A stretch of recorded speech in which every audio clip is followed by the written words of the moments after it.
बागेश्वर धाम के बहुत ही अच्छे साधक हमारे प्रिय श्री अनंत अंबानी जी का आशीर्वाद समारोह था। हमने तो मना किया कि हम ऑस्ट्रेलिया में हैं, हमें आ नहीं पाना, बाद में दे देंगे, आशीर्वाद इकट्ठा दे देंगे। लेकिन वो नहीं माने, बोले गुरुजी आप कथा करो, चील गाड़ी वहीं मिलेगी आपको। तो मेलबर्न में ही हमें चील गाड़ी भेज दी। भारत वालों को भी भरोसा नहीं था कि हम आएंगे, हमें भरोसा था हम जाएंगे। सब संत विराजमान और भारत के माननीय प्रधानमंत्री सब संतों को धर्म की पताका को ऊंचे फहराने के लिए सब संतों के पास आकर के अभिवादन कर रहे थे। हमको बहुत प्रसन्नता हुई। एशिया के सबसे बड़े आदमी मुकेश अंबानी के बेटे अनंत अंबानी और राधिका मर्चेंट की शादी में देश भर के तमाम वीवीआईपी पहुंचे और आशीर्वाद समारोह में प्रधानमंत्री के अलावा देश के कई साधु संतों ने भी पहुंचकर अनंत और राधिका को आशीर्वाद दिया। इस आशीर्वाद समारोह में भारत के सबसे लोकप्रिय युवा संत बागेश्वर धाम के पीठाधीश्वर पंडित धीरेन्द्र कृष्ण शास्त्री भी पहुंचे थे।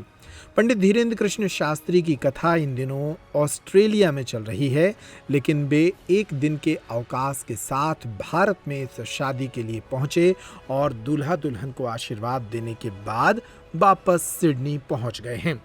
सिडनी में 14 जुलाई से उनकी कथा प्रारंभ होने वाली थी। इस कथा में पहुंचने के बाद उन्होंने स्थानीय लोगों को बताया कि वे आखिर क्यों भारत गए थे और अनंत व राधिका की शादी के लिए उन्हें किसने यहां आने का न्योता दिया था। सुनिए बागेश्वर महाराज ने अनंत राधिका की शादी में शामिल होने के बाद ऑस्ट्रेलिया की कथा के दौरान क्या कहा। हमको आ तो जाना था 5 बजे, लेकिन हम भारत में थे और देखो कितनी तेज गति से गए और आ गए। भारत वालों को भी भरोसा नहीं था कि हम आएंगे, हमें भरोसा था हम जाएंगे। संतों की आज्ञा लगी, पूज्य गुरुदेव भी पहुंचे थे, परम पूज्य स्वामी जी भी, सभी संत भारत के पहुंचे थे। तो भारत में एक नया कल्चर स्टार्ट हुआ। विवाह में पीछे लिखा विवाह, पीछे लिखा वाह। वाह वाह तभी है जब महात्मा कहें वाह, तो वाह, नहीं तो आहे आहे। तो भारत के बहुत ही ठाकुर जी के लाडले और बागेश्वर धाम के बहुत ही अच्छे साधक हमारे प्रिय श्री अनंत अंबानी जी का आशीर्वाद समारोह था। हमने तो मना किया कि हम ऑस्ट्रेलिया में हैं, हमें आ नहीं पाना, बाद में दे देंगे, आशीर्वाद इकट्ठा दे देंगे। लेकिन वो नहीं माने, बोले गुरुजी आप कथा करो, चील गाड़ी वहीं मिलेगी आपको। तो मेलबर्न में ही हमें चील गाड़ी भेज दी और चील गाड़ी सोने वाली थी। हमने कहा गुरु काय को छोड़ो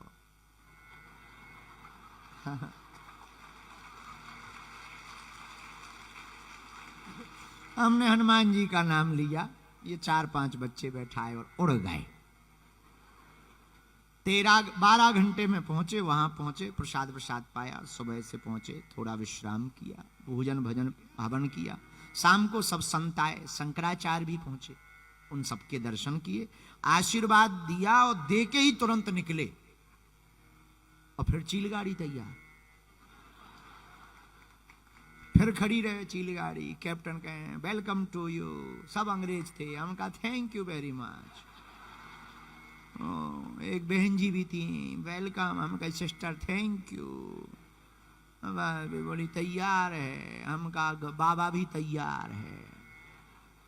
तो ये भरोसा था कि हम 3 बजे उतर जाएंगे, लेकिन वहीं बरसात बहुत होने लगी, तो वहीं बज गए 10 की जगह 12 बज गए। 12 साढ़े 12 बजे उतरे, लेकिन इसमें ऐसी सुविधा थी कि आप नहा धो सकत, सब संपन्न कर सकत। हनुमान जी की इच्छा, ये तो बताने की बात नहीं, पर देखो बुरा ना मानना, संत की जहां आज्ञा लगे उसमें कोई किंतु परंतु किए बना उस आज्ञा का पालन करना चाहिए। हमने ये माना है गुरुदेव थे, सब संत थे, उनकी आज्ञा टाल नहीं सकते थे। तो हमें वहां के क्या अद्भुत कल का नजारा था, बहुत ही अद्भुत वहां का दृश्य था। सब संत विराजमान और भारत के माननीय प्रधानमंत्री सब संतों को धर्म की पताका को ऊंचे फहराने के लिए सब संतों के पास आकर के अभिवादन कर रहे थे। हमको बहुत प्रसन्नता हुई, मन हमारा बड़ा प्रसन्न हुआ। इस प्रकार से हमको लेट हो गया, उसके लिए हम I am very very sorry. कल से टाइम पर रहेंगे, 3 दिन तक तुम्हारे प्राण खाएंगे। और हमको तो अभी समझ में आया कि हम टेंट में यहाँ बैठे, हमें लगा ऐसा हॉल बना है नीला नीला अंबर जैसा। अब हम ठीक से देख पाए कि हम टेंट में बैठे, पर जैसे भी बैठे बैठे हैं, हनुमान जी की इच्छा है। तो आप सब जितने भी विराजमान 3 दिवस की चर्चा को हम करेंगे। जिस देश का राजा धार्मिक होता है वहां धर्म का पताका फहराता है।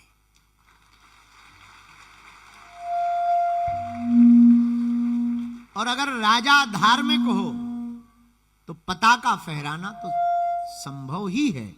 तो कल जो हमने देखा बहुत अद्भुत लगा, तो हम ऐसे करके फिर जल्दी वापस आ गए, पर देर हो गई, आपका थोड़ा सा समय कट गया।